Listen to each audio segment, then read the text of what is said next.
Good evening, everybody. If you are on the East Coast or Central U.S., good evening. For those of you watching us in Asia, good morning. I hope everybody has had a lovely January and welcome to February already, Tom. My name is George Wheeler. I am here once again with security extraordinaire, Mr. Tom Hall. And one of the things, Tom, we're going to be talking about today, we have a video series that we're going to be bringing out to everybody, and you will start to see this on the social medias, where we're going to be talking about looking for trouble to avoid trouble. And this video series is going to help stay safe. Tom, you want to take a minute and tell everybody what we're going to be telling them? Absolutely. What we want to do is week by week, take different frames of security, things that you might take for granted. For example, understanding situational awareness. What is situational awareness? Some of you that have not been in the military and maybe not been in policing might not have a real clear understanding of situational awareness. And it's a way of you remaining vigilant, but in a relaxed posture. For example, on a normal basis, if you walked into a wooded area, you would expect to hear birds chirping, maybe some other animal noises going on. But if you heard shots fired, your situational awareness should kick in that something is out of place in the environment. When you walk out in the parking lot, you expect to hear maybe a siren go by, but if you hear someone yelling and screaming, then you know there's a problem. So we want to talk about situational awareness. How to be safe around your car. Why we were going to ask that you might consider doing a four-corner search before you get out of your car. You're tired, you've been shopping, you got the kids, and you just want to throw them in the car. But what George and I are going to suggest that you take a look around your tires, under your car, take a glance under your car and check your trunk before you get into the car to make sure. Years ago, George had a partner of mine that worked the case where there's a person laying under the car and he had a box cutter in his hand. So when the female went to get in the car, he cut her Achilles tendon and she dropped down. We're going to talk to you a little bit about why would you wear earbuds in both ears if you're going to be out jogging in an area. If a sailor came up behind you, now you're not going to be able to hear him. We want to hit across the things that you might not think that are available to you. We're bringing these things to you based on experience that we have. We're going to tell you about a few things you haven't thought about. When you get ready to get into your hotel, what's the first thing people do when they get to a hotel, George? They can't wait to find out about the bar. George and I are going to suggest that as soon as you get to the hotel and get to your room, that now you work on your escape plan. If there's a fire and that hotel fills up with water and smoke, how are you going to get out of the hotel? Because I guarantee you, everybody's going to be in the lobby or in the hallway yelling and screaming what to do. But if you have a plan, you won't be one of them. You'll just pass them by on your way out of the hotel. And we're going to tell you a little bit about the advantages of using your cell phone as a crime prevention device. So we have several areas that we want to talk to you about over the next few weeks to keep you and your family safe. And Tom, I like the way you just said that at the very end there, to keep you and your family safe. A lot of times when security people hear this, they think, well, I already know this stuff, or in a sense, we're preaching to the choir. But you want to get your families involved in this, and you want to not only take what we say and have them listen to us, but then you want to have discussions with them about these things also. Because one thing you'll find, I always like to say that the guy who's the best mechanic in the shop, it's usually his car that needs the most work because he's so busy working on everybody else's stuff that he doesn't take care of his own. And the security people are sometimes like that too. They're so busy with their organizations, and they're so busy, with other things that don't really take the time to teach their family these things. Or what happens is, Tom, you go out with your wife and your kids, and when you're with them, you're the one that's alert. You sit with your back to the door and you're watching everything that's going on, and you know that if something happens, you're going to take control of that situation for them. And you never really take the time to teach them what to do when you're not there. And that's when it can matter the most. Now, one of the things that we want to make sure as we cover this, that we're kind of hitting all spectrums. So we're not just talking about this from a guy's perspective. Tom, we're going to spend some time talking about female security because that's so important in society today. Oh, absolutely. Soccer moms. Okay, so George and I have been on protective details. In my history, I've run a security detail for governor. Anybody that's a bodyguard would know this automatically when you're driving a car, but maybe the soccer mom doesn't know this. So I spend no expense on these props, George, by the way. So let's say that the truck has come to the red light and you're the vehicle behind the red light and you stop. If you cannot see the rear tires of the vehicle in front of you, you're not going to be able to maneuver to get away. You're going to be stuck. So if this guy's car breaks down or something else happens, you're stuck there because the person behind you might be pretty close to you. So any bodyguard knows that we never get so close to the car in front of us that we can't see those rear tires so we can maneuver away. Those are lessons that I taught my stepson when he was growing up that he knew before, while we were teaching him to drive. But those might not be lessons that you learn in the household. So when we talk about female security, those are some of the things we're going to talk about. Also, when we talk about female security, everybody with us wearing headphones. And I see these huge headphones on folks that are outside running. We want you to consider maybe just using one earbud instead of two. Now, if there's an assailant coming up behind to assault you, you hear that person before they get there, as opposed to closing yourself out from everything around you and eliminating your situational awareness.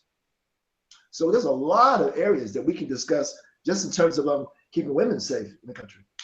And it's kind of unfortunate in a sense, Tom. When we taught this, our friend Brad Robinson and I taught situational survival tactics over in Malaysia, because the Malaysian culture, people get really close to one another. There's no such thing as personal space, it seems like, in Asia. And when I first got there, as you're walking around, people are just, they're just too close to you sometimes. It's makes you feel uncomfortable. And they're still on their cell phones. They're not paying attention to what they're doing. They're walking into you. They don't do it on purpose. It's just they're not paying attention. And we were teaching people how to take very simple items to use to defend yourself. Now, unfortunately, we can't go through that with you here, but we encourage everybody that, you don't have to necessarily defend yourself if you are aware of your surroundings. Because one thing that Tom and I will definitely talk about is a lot of times a victim looks like a victim. In other words, it's easy for somebody who has ill intent towards somebody to pick you out in a crowd that you're going to be their target because you're not paying attention to what's going on around you. So we're going to teach you the things to keep you from looking like a victim, so you don't even really have to get to the point where you have to defend yourself to get away. Tom, I think that's the most important thing too, is when you're doing this. Just a lot of people, you just walk through the mall tomorrow or go through a store, and you could pick out, if you had ill intent, you could easily look around you and say, that's the person I would target if I was going to target somebody, and then you could just list all kinds of reasons why you would target that person, and you don't want to be that person. Absolutely. Most criminals are going to engage in operational surveillance. Are they going to be that sophisticated and call it operational surveillance? No. If they're going to break into a store, they're not just going to show up the morning of the store to break into the store. They're going to drive by. They're going to case the place. They're going to find out when the appropriate time is. If they decide they're going to, grab someone's cell phone or grab somebody's pocketbook, grab somebody's wallet, they'll know the times when that person is not paying attention. So just think about a workforce. People getting off at 4:30, can't wait. There's a horde of people in the parking lot doing this. No one is looking around. No one knows what they're going to walk up on. No one knows if there's a suspect coming behind them or in front of them, because we've allowed this item here attention away. So we have no situational awareness. We have no awareness around us. We don't realize that there's someone standing over by a car. We don't even realize that. So we're going to talk to you a little bit about your surroundings. Something else we want to talk to you about, and we're going to do these next few ones, is how fear can be actually a companion. Guys, and this is especially for guys. George and I walked by an alley, and I looked down the alley and said, I had to look at it. George says, man, I got this. And George walks down the alley and gets his wallet stolen. He had a thought that, maybe Tom was right. But after all, I am a guy. I got this. I'm going to go down the alley. And Tom says, doesn't feel right to me. I'm gone. Use that awareness. You have this, as there's an author that calls it this gift of fear. You have that gift. And it says, this doesn't look right. Should I sit next? A perfect one, George, is the elevator. The elevator stops and you look, and there are two folks on the elevator that look very suspicious to you. But you say, well, I don't want to offend them. Let me go and get an elevator. You had the gift, but you didn't use it. The voice went off that said, I do not need to be in the elevator with these two gentlemen. So we're going to talk about using that gift, using that fear to your advantage. Absolutely. And now you can actually see me. I had my thing clicked on there, Tom. So you were the only one they saw the entire video so far, which is actually okay. But first of all, Tom, I know you wouldn't be behind that alley. You wouldn't be gone. I would have been smart enough to listen to you, but if I went, you'd have been there with me, man. We'd have both got our wallet stolen. But listen, one of the things that's so important about this, Tom, as you talk about this, people, being on their cell phones and not paying attention. Tom, I'm seeing this happen to people at a younger and younger age. I'm seeing kids at restaurants and different places who are walking around with their parents' phones. It might be their phones, I don't know, but as young as 8, 10 years old, and they're already getting into the habit of being on a phone and not paying attention to what's going on around them. I know my son has a phone, but I don't let him use it ever when he's walking in a parking lot. And he can't just sit there at the table and play on a phone like if we're eating and something like that. But I see it repeatedly all the time for people allowing their children to do that. We have to manage our distractions in order for us to be safe. And it's really relatively easy to be safe. Once you eliminate the threat, you are safe. So it's a matter of just being in tune with your surroundings. George, if my wife and I are going to go out for dinner, she's going to do an inventory on her purse because she's lived with me so long, and I'm going to do an inventory on my wallet. I'm going to look in my wallet. Do I need 4, 5, 6, 7 credit cards just to go to dinner where we're going? So I says, my AAA card, in case the car breaks down, I think I'll take it. My insurance card, I'll probably take that. American Express, I'll take that. Driver's license, that's it. I'm going to do an inventory in the car. If someone does rob me, George, they're not getting all of my credit cards. They're only getting the bare minimum of what I need to take. And I love having my American Express because, in a situation like that, American Express is going to, so I've been a customer for 25 years. They're going to take care of those losses. So how simple is that? Something else, George, I learned, because I spent my first 24 years in New York City, that I separate my money from my wallet. I'm going to have, what's the old rapper song? I got my hand on my money, and my money on my mind, and my mind's on my money. So my wallet is in my front pocket because I don't put it in my back pocket because I don't want to advertise that I have a wallet. My cash is in my other pocket. So when the guy comes with a gun and says, I want your money, I say, absolutely. Have a good day, sir. He's gone. He doesn't want to spend a lot of time with me, and I definitely don't want to spend a lot of time with him. So I separate my money from my wallet, and having been robbed 8 times growing up in New York City, it has worked so far. Got the wallet, gave up the cash, didn't get hurt. And Tom, just safe. One of the things people really need to think about is, even if you are a person looking for ill intent, if you are a person who's going to rob or burglar another person, there's risk to that person also. They're not looking to get hurt. They're not looking to get caught. So that's why they're looking for, we always talk about in business, make your business, or in the military, we talk about your post, things like that. You want to be the hardest target. In a sense, it's the same way. If you're looking at a crowd of people, you want to be that person who's aware so that you're not the softest target in that crowd, because they are looking for somebody who's not paying attention. Because if I'm going to rob somebody, there is risk to me also, and I'm trying to mitigate that risk just the same as you are. And Tom, when you look at that, it's almost I hate to say this, but it's a win-win situation. They're not really looking to spend a lot of time with you while you're fussed with your wallet, because the longer you take getting money out of your wallet, or if you're nervous, dropping your wallet, things like, they're just going to grab your entire wallet and run. Or they're going to start getting jittery if you're taking too much time. And that's when people get hurt. If it's a simple, I hate to say this, but a simple transaction, give me your money, reaching your and hand them money, they could be gone. Now, you need to be aware of where you are in the world when this happens, because you could be in the US and maybe it's a simple thing like that. You might be in Mexico and Brazil, and that situation changes dramatically. And you need to be really aware of your surroundings. When we're doing these talks, though, we're going to be primarily talking about United States type situations, maybe Europe type situations. We're not really talking about situations in Brazil with express kidnappings and things like that. But if somebody wants us to cover that, we will. But when you bring it up, listen, we're going to be talking a little bit about travel as well. We all take vacations, and sometimes we go out of the country on vacations. And George and I have been in the global security business for a long time, so we've had to take care of expats. So we want to prepare them for what they're going to face when they're going to be spending time outside the country. The average American, when you go to a hotel, what do we find? We go to the hotel, we can't wait to get upstairs, drop our bags, and what do? We go to the bar. What George and I are going to suggest to you is that think about, how would I get out of this hotel if there was a fire and it automatically fill up with smoke. What's going to happen? You're going to hear a lot of yelling and screaming in the hallway and corridors, and people are going to say, "What should we do? What should we do?" Because those are the people that don't have a plan. And when you don't have a plan, you become a part of someone else's plan. So we don't want you to be a part of that. I'm in a hotel. You may think this is extreme, but while we train folks is always have a go bag. If something happens in the middle of the night, I know where my cell phone, my wallet, my money, everything is at this one bag, George, my shoulder bag. Everything is right there. The alarm goes off in the middle of the night, or like when I was on a protection detail. Okay, I've got a dignitary right next door. The fire alarm goes off, there's a fire, there's smoke. My protectee, I'm in there, I'm getting him, I'm telling you, George, you and I both know, I'm getting out of it.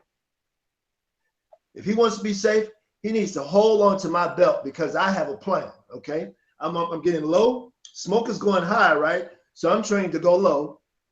Once I got to my room, George, I counted the number of doorways to the exit, to the stairwell, right? So I know that I'm in room 404, and I know the stairwell is near room 407. So I've got to count 3 door frames that I can feel my way to.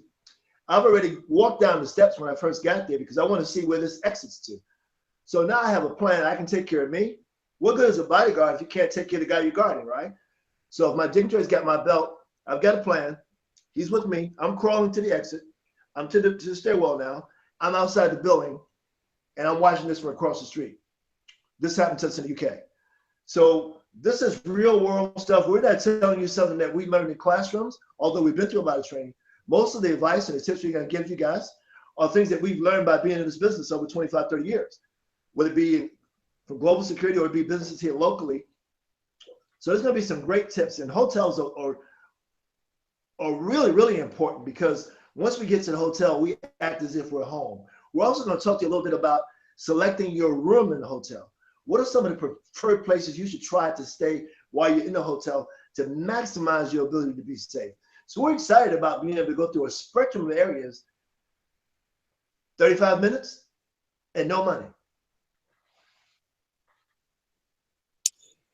Absolutely. And Tom, one thing that a lot of people really take for granted, maybe not the security guys, but when people are on vacation, they go to another country and the cab driver is friendly to them, they'll tell the cab driver anything he wants to know. They just start talking.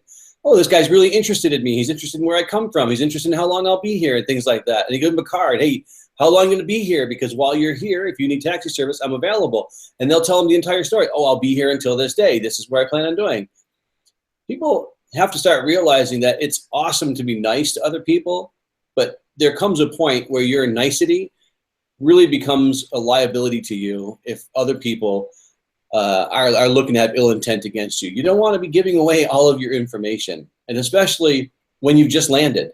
So people have to start thinking about those things. And what we're going to do is in 35 minutes, 40 minutes or so during these broadcasts, we're just going to be giving a lot of small tips, a lot of things that you can take and use, and you can implement them either in your home or when you're traveling, when you're out to dinner with your wife, or whatever it is, because we want to make sure that people stay safe. And one thing I can say, Tom, a lot of times when people get done with a program like this, they say, we're going to put this program together. And then at the very end, they say, hey, if you want to get more information, it's just $1,050, and we'll give you this entire program for you and your family. We're not going to be asking any money. This program is free of charge from Tom and I because we've had the opportunity to do a lot of things and experience a lot of things. And we want to give back to the communities to make sure that you and your family are doing what it takes to be safe. Tom? George, a lot of, in the sites that I'm responsible for, and I look at the population at the end of the day, and folks are going home. Some folks are of course, on the phone, walking to the car. And then the others, they wait until they get to the key. There's a lone female, 9 o'clock at night, and she waits till she gets to the car. Now she's going through her purse trying to find these.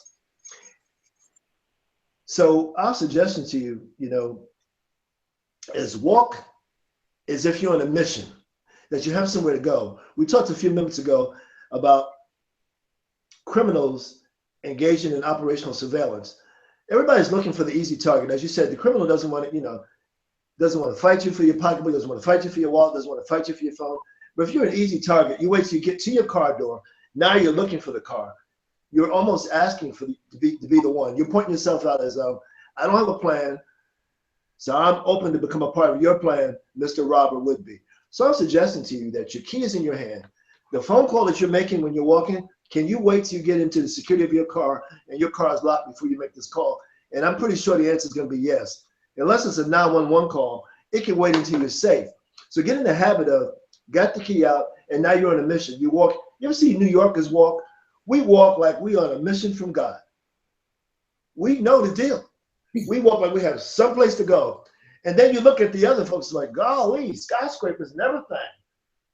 That's the guy that's going to be relieved of his wallet because he's advertised, I don't know where I'm going. I don't know where I am. And my wallet is available to you at a moment's notice. You don't want to be that guy. So we don't want you to be a victim. That's why we named this Looking for Trouble to Avoid Trouble. Yeah, Tom, and a lot of people don't realize that when you are walking around and you've advertised yourself as a traveler, a lot of people think, well, if you're traveling, you're going to have money on you. So you kind of advertise that too.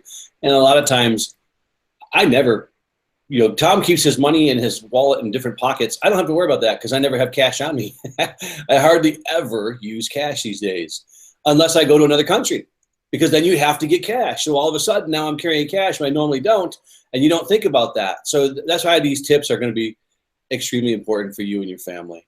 And again, we're going to be bringing these to you in about 35 to 40 minutes for the next several weeks so that you can use these to stay safe. But we highly encourage you, if you're in a security world and this is kind of second nature to you, get your family involved or send this link to people so that they can watch these and then you can teach them more as it goes through, because we may hit these things kind of at a high level. They may need more information and they could reach out to you and you can give them that information. That's really the goal, is for people to start having the discussions and bringing personal safety and security into your awareness. That's ultimately what we're looking for. George, now so many folks are using car services like Lyft and Uber. And I love the way that now that you'll see the Uber drivers, you go online and they'll send you a picture of the driver that's going to pick you up, the license plate of the car.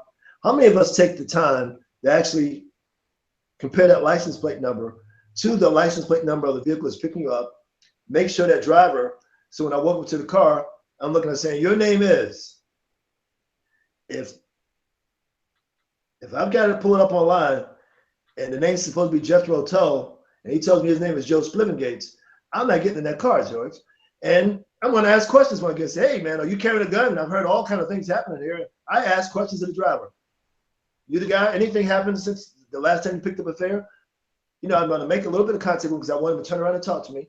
I want him to look me in the eye, and I want him to know that I got a really good look at him. Talking about, eye contact, George, one of the things that we do, the one just talking about female security, and you maybe say you're walking down the street and someone's walking towards you, females will break eye contact with me. As I approach them, they will look off. Well, you really want to know what that person looked like that just passed you, that's now behind you. And a criminal doesn't want you to make eye contact with him. So I'm not saying that you do a deliberate stare, but you glance up enough to know that that person knows that you've seen them and you can describe them. So don't act like that you're afraid, or you don't show that piece. Take a glance up as you're walking toward that individual. Let that person know, yes, I see you. Yes, I can describe you. Don't cower as if you're afraid of this individual, because that's what a criminal wants. So if that person were to turn around now and come up behind you, he knows that you can't identify him, and he knows that you're afraid. Yeah, Tom, it's something else that I've seen, especially for women, is, I'll see a woman kind of digging through her purse, and then all of a sudden she'll pull out a little jar, what do we call it, a pepper spray. And this is supposed to make them feel more secure. And that always gets me, because a lot of times I'll ask them, have you ever actually sprayed that little stuff, that little can of pepper spray? And 99% of the time, the answer is no. They've never actually sprayed the pepper spray out of the can to know what it's like to spray that stuff. I had a good friend who, he had pepper spray on him, and he was being chased by a dog. He said he stopped. He's just going to spray the dog with pepper spray. he was like looking into the wind when he sprayed it, and the pepper spray came back on him. Yeah, the dog ran away, but he was completely incapacitated because he couldn't see anything. He couldn't run away himself. If he hadn't gotten the dog enough, that dog would have chewed him up. But for women, if you're not thinking about that, of which direction the wind is going, you could end up actually doing more harm to yourself and incapacitating yourself with your little can of pepper spray that's going to keep you safe. And you don't want to be in that situation where the thing that you thought you were going to use to defend yourself suddenly becomes the tool that the person who's going to do harm to you uses as their advantage. Now, Tom, that's all I have for today. I really encourage everybody over next week when you see this on social media, please get out there and tell your friends and your family about this, especially if they're females, because we will spend a lot of time talking about how females can keep themselves safe. And we really want to encourage you, if you have children, to start making this a habit, this bringing awareness to your surroundings. This is probably the most important thing that we could really get across to everybody, that if you're just more aware of what's going on around you, you're already 75% better off than everybody else around you. And that's going to go a long way to your personal security. Tom, is there anything you'd like to say in closing, sir? Only thing in closing, George, is that your tips are spot on. And the last tip that the last scenario that you mentioned, I was a campus police chief, and one of my coaches did the exact same thing. They had asked early on, what's the best weapon to use? What's the one you trained with? And she went out and purchased pepper spray, but she never used it before. And when the SEAL was trying to grab her purse, she sprayed herself. So of course, for him, it was like Christmas, Yeah. She fell down, he grabbed the purse and kept going. So we hope to give you some really, really, really good, viable tips in a friendly, open atmosphere where you can call and ask any kind of question you want at any point, anytime. And it'll cost you a little bit of your time. Thank you very much, Tom. Look forward to seeing you next week and getting the program itself started. Thank you, everybody, for taking the time to watch this. Make sure you tune in again next week, get other people to join us. And in the meantime, if you have people if you're in charge of an organization and you are looking for an opportunity to network with like-minded people, down below us is a button where you can join ICR 360. Just click that, get a 30-day free trial, and you can get in there and start joining the conversations that are happening, and you can keep up with what's going on with the world. And if you have global organizations, it's an extremely valuable tool, especially if there's a crisis somewhere in the world where you have operations or traveling expats. You can get information from the other members to help you make good business decisions on their safety and security. Thank you very much, everybody. We look forward to seeing you next week.